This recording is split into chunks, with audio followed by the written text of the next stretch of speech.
Olá pessoal do mundo do vôlei, estamos de volta mais uma semana recheado de notícias sobre o voleibol masculino e feminino do Brasil. A gente vai aí fazer um resumão de tudo que aconteceu na Liga Mundial nesse final de semana e também na Montreux.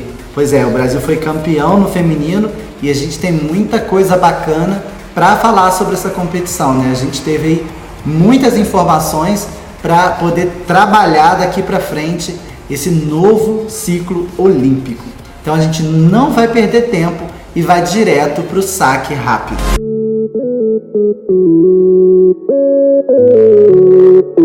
Bom, já na sexta-feira, pela Liga Mundial, o Brasil encarou a seleção canadense, uma seleção que tem crescido muito nas últimas temporadas e não deu mole para o Brasil não, inclusive vencendo o primeiro set.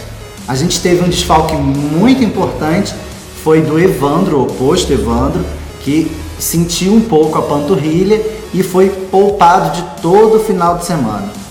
Ganhou uma chance em seu lugar o super oposto, o gigante Renan de 2,17. E o canhotinho não decepcionou, foi o maior pontuador brasileiro.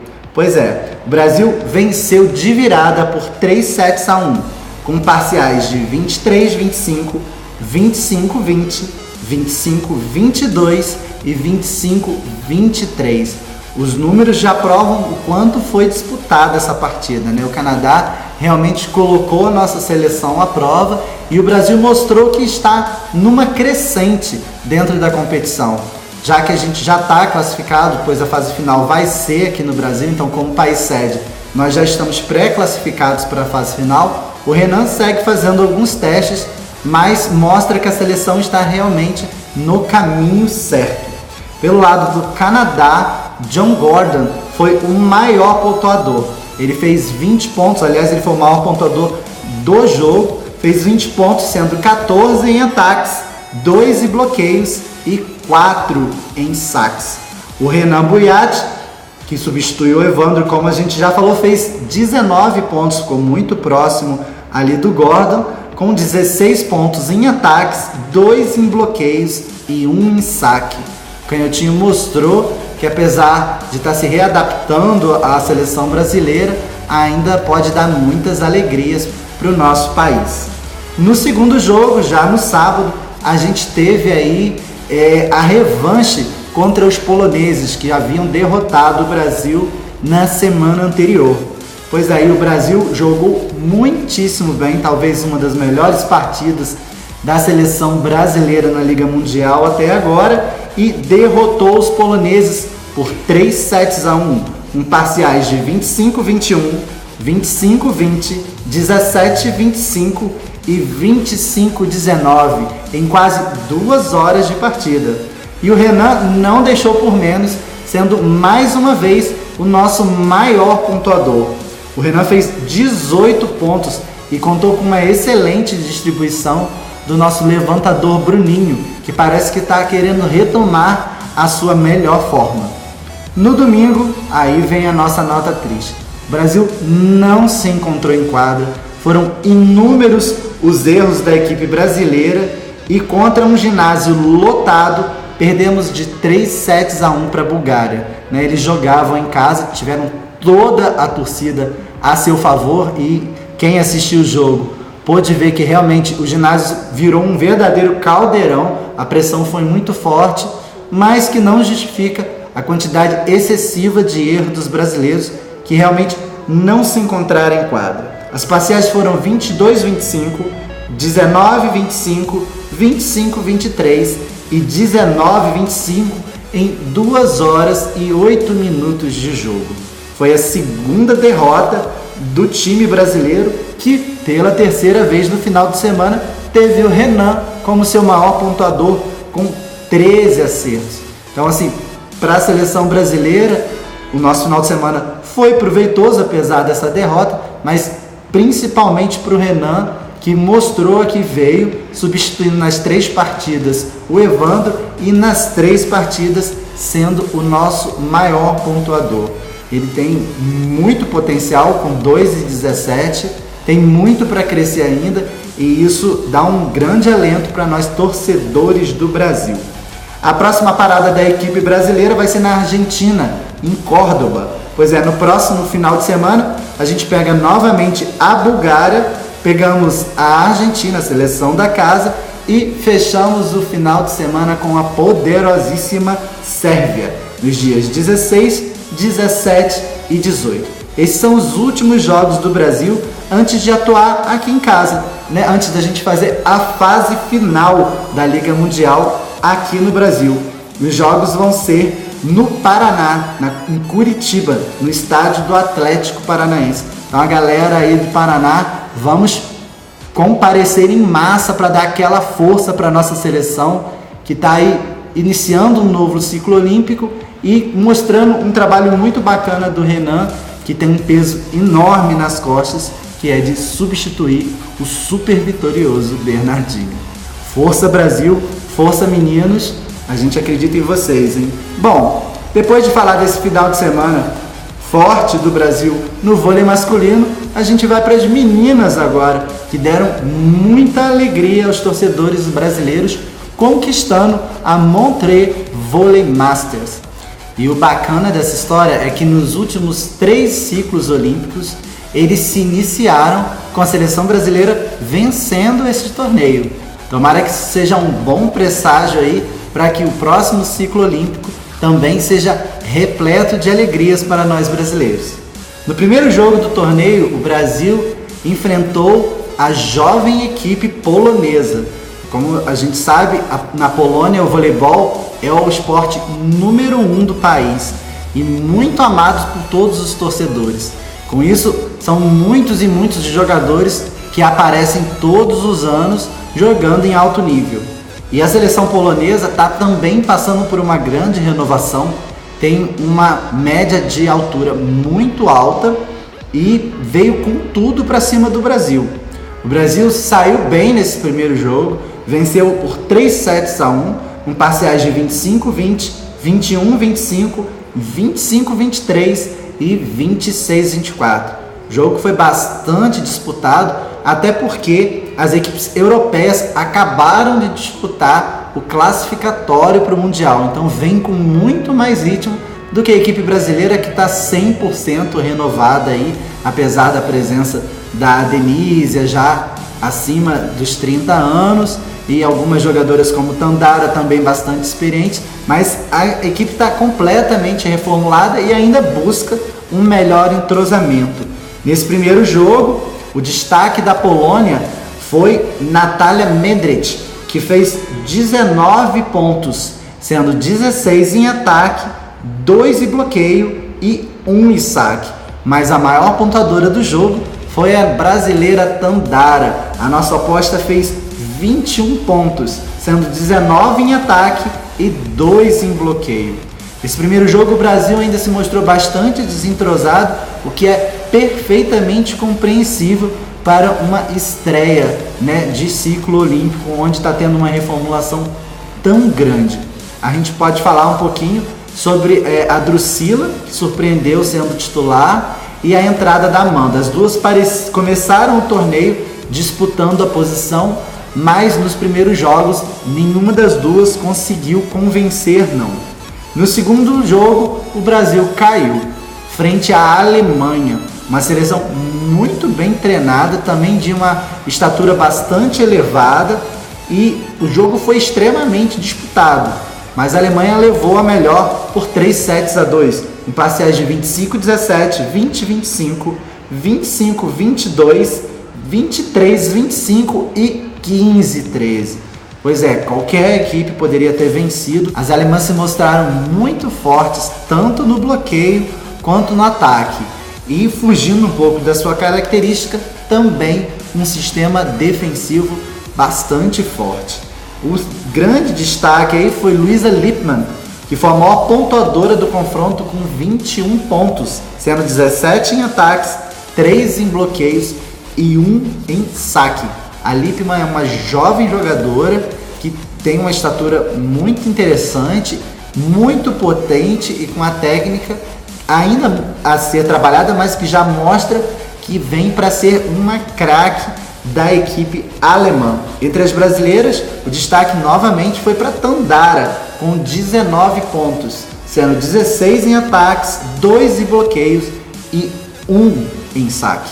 Esse jogo serviu para algumas pessoas da crítica caírem matando em cima da seleção brasileira, o que particularmente eu não concordo. A gente tem que ter um pouco de paciência. O Zé Roberto é um profissional acima da média, a gente está começando o ciclo olímpico, então a gente tem que ter um pouco mais, dar um pouco mais de tempo e credibilidade para essas meninas, e com certeza o time ainda vai crescer muito, como já cresceu diante da limitada Tailândia. No terceiro jogo nós vencemos as tailandesas por 3-1, com parciais de 25-16, 24-26, 25-17 e 25-14. Então, com exceção do segundo set, o Brasil venceu até com bastante facilidade, né? A Tailândia é uma equipe asiática que, como tal, tem um volume de jogo muito grande, uma diversidade de jogadas também bastante alta, porém se ressente muito no aspecto físico. As jogadoras são mais baixas, não tem tanta potência. Com isso, a levantadora Roberta usou e abusou dos nossos centrais, que brilharam nesse jogo. A Tandara novamente foi a maior pontuadora com 17 pontos. E pelo lado da Tailândia, Pimpichaya foi quem mais marcou com 15 pontos. O Brasil não teve muita dificuldade, as nossas centrais, tanto a Denise quanto a Carol, se destacaram muito, fizeram muitos pontos e deram um grande volume à equipe brasileira. Bom, depois do jogo da Tailândia, veio a grande semifinal, Brasil e China.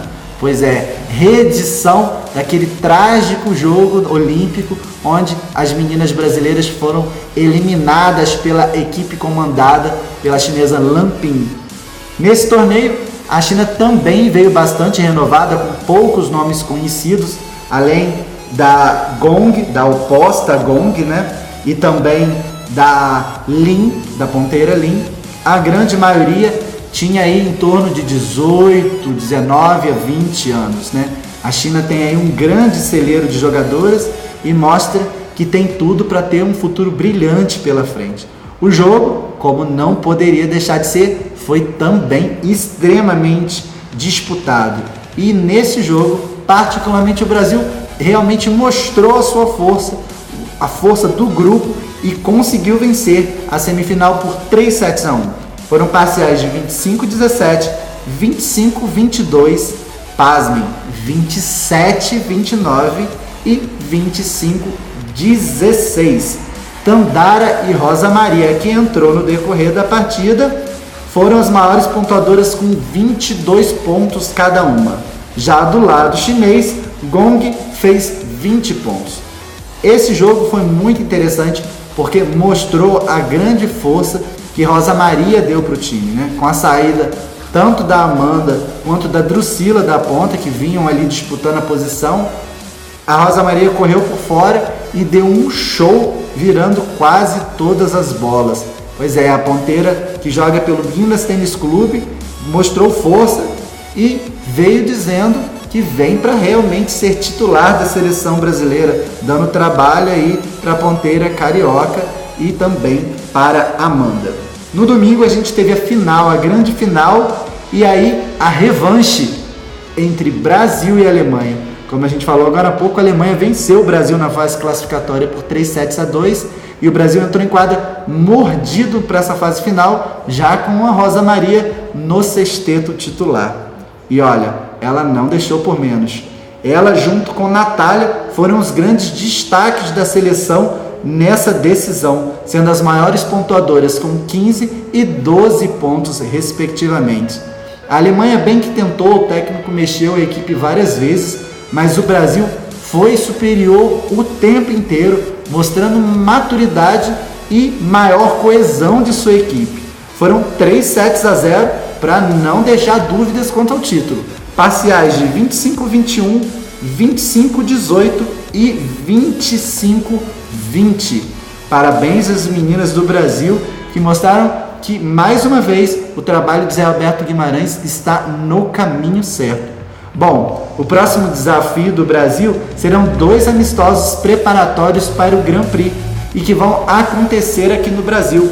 Então fiquem ligados aí a galera de São Paulo e também de Minas, porque no dia 27 de junho a gente vai ter o primeiro amistoso contra a seleção polonesa em BH. Então a galera de Minas compareça aí com toda a força para apoiar nossas meninas.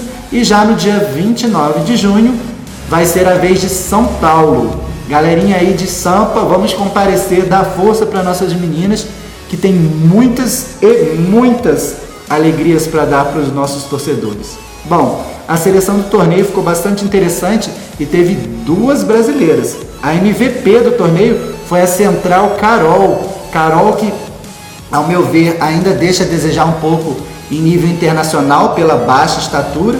Fez um excelente campeonato, sendo declarada a melhor jogadora da competição.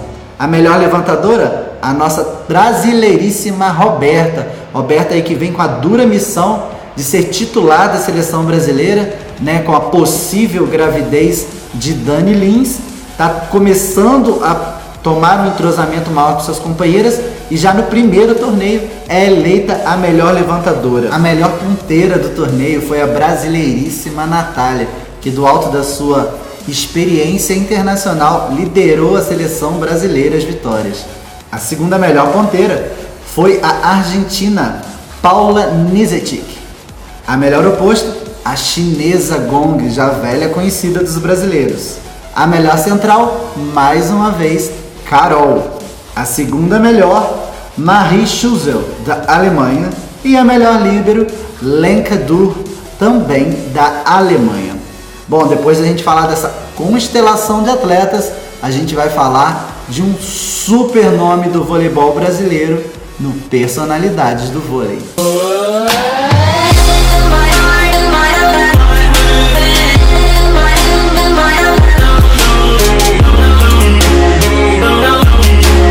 Ana Beatriz Moser começou a jogar vôlei aos 7 anos de idade e com apenas 16 anos transferiu-se para São Paulo, após ter sido convocada pela primeira vez para a seleção infanto-juvenil. Integrou a seleção adulta em 1987 e participou como titular com a camisa 2 dos Jogos Olímpicos de Seul em 1988 e de Barcelona em 1992. Após as Olimpíadas, afastou-se da seleção, liderando um boicote contra o técnico Adson Lima. Retornou ao grupo no final de 1993, com a entrada de Bernardo Rezende. A partir de então, tornou-se uma das principais armas ofensivas da equipe durante toda a década de 90. Em clubes, Ana atuou pelo Transbrasil, Sadia, Colgate São Caetano, Leite Moça Sorocaba, Mizuno Uniban, David Barueri, Universidade de Guarulhos e BCN Osasco. Além de ter conquistado, junto com a seleção brasileira, diversas colocações em campeonatos importantes do voleibol mundial, tais como o título do Grand Prix em 94 e 96 e a medalha de bronze dos Jogos Olímpicos, Ana é conhecida pela dedicação com que se entregou ao esporte. Ao longo de sua carreira, sofreu 4 intervenções cirúrgicas e teve de submeter-se a incontáveis tratamentos fisioterápicos de forma a estar em condições de cumprir seus compromissos profissionais. Seus primeiros problemas remontam ao final de 1995, quando sofreu grave contusão no joelho. Apesar de já ter realizado cirurgia preventiva no início do mesmo ano, contra os prognósticos de seus médicos, a atleta conseguiu recuperar-se a tempo de participar das Olimpíadas de Atlanta, quando ajudou sua equipe a conquistar a medalha de bronze, primeira em toda a história do voleibol feminino brasileiro nos Jogos Olímpicos. Foi poupada do Grand Prix em 1998, retornando apenas no segundo semestre para participar do Campeonato Mundial. Apesar de apresentar-se em grande forma neste torneio, o Brasil não conseguiu subir ao pódio, ficando apenas com o 4º lugar. No ano seguinte, Ana participou do Grand Prix e da Copa do Mundo, competição na qual o Brasil classificou-se para as Olimpíadas de Sydney. Em 30 de novembro de 1999, anunciou a sua aposentadoria definitiva das quadras, que foi marcada por um jogo de despedida, reunindo as principais jogadoras do vôlei nacional na época, amigas de Ana Moser, contra a seleção da Superliga. Na Copa do Mundo de 2003, Ana Moser auxiliou o técnico José Roberto Guimarães, observando as equipes adversárias e coletando informações para enriquecer o esquema tático da seleção na competição. O empenho de Ana Moser foi tamanho que a seleção chegou ao segundo lugar na classificação final. Ana Moser desenvolveu em 1998 um projeto de formação de atletas baseado no ensino de voleibol em escolas públicas e privadas do Brasil. Esse projeto foi a inspiração para o trabalho do Instituto Esporte e Educação, por ela criado e presidido. Atuou também como comentarista dos jogos no canal de TV a cabo ESPN Brasil e também no canal aberto Rede Bandeirantes, comentando a atuação da seleção feminina no torneio de Montreux Volley Masters em 2005 e 2006 na Suíça. Em 2003, lançou o livro Pelas Minhas Mãos, onde relata sua experiência como jogadora. Em maio de 2009, Ana Moser é eternizada ao entrar para o seleto Hall da Fama do voleibol, se tornando a 4ª personalidade brasileira a conquistar tal honraria. Em 2014, Moser foi convidada para participar do reality show de negócios O Aprendiz, em uma temporada com celebridades, tornando-se a vencedora da disputa posteriormente. Desde julho de 2015, Ana Moser atua como comentarista de vôlei da Rede TV.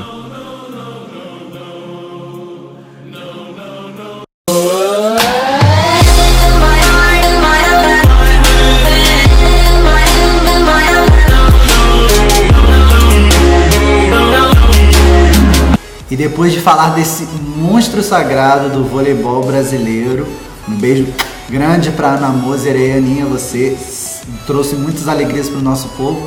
A gente vai fechar o nosso programa falando do mercado do vôlei.